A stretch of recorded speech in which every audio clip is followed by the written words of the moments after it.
Govorite, dečki. Dobrodošli svima na još jedan video na kanalu. Danas ćemo pričati o nečem novom što potresa hrvatski nogomet, a posebno navijače zagrebačkog Dinama. Klub najavio povratak starog znanca u Maksimir Petra Bočkaja, no veliko je pitanje hoće li mu trener Nenad Bjelica dati priliku da se ponovno afirmira u momčadi. Već ostavite like ispod i pretplatite se na kanal kako biste bili u tijeku sa svime. Dakle, idemo.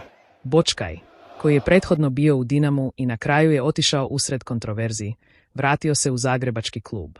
Prema izvorima bliskim klubu, uprava je odlučila dati novu priliku igraču koji je sada fokusiran na nastavak svog posla, karijeru i pokazivanje što bi moglo biti važno za momčad.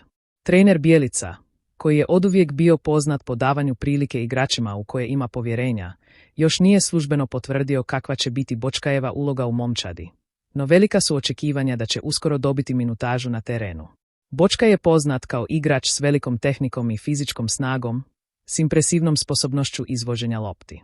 Imao je već briljantne trenutke u karijeri, a sada je misija pokazati da ima još puno za ponuditi. Pitanje je, naravno, kako će se uklopiti u Bjeličin sustav igre, koji iznimno cijeni taktičku disciplinu i intenzitet tijekom 90 minuta. Analiziramo li sadašnji sastav Dinama, jasno je da će se Bočkaj morati dobro boriti za mjesto u momčadi. Klupski vezni red i ofenzivni sektor puni su talenata, tako da je konkurencija jaka.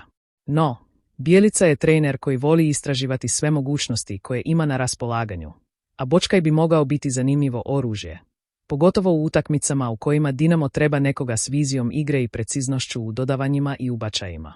Sada me zanima hoće li se Bočkaj uspjeti istaknuti u ovom povratku u Dinamo? Hoće li se Bjelica kladiti na njega kao ključnog igrača ili će se morati žestoko boriti za svoje mjesto?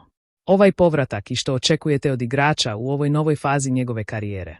I ne zaboravite ostaviti like i pretplatiti se na kanal, kako biste uvijek bili u tijeku s najnovijim europskim nogometnim vijestima i još mnogo toga. Hvala, ljudi, i vidimo se u sljedećem videu.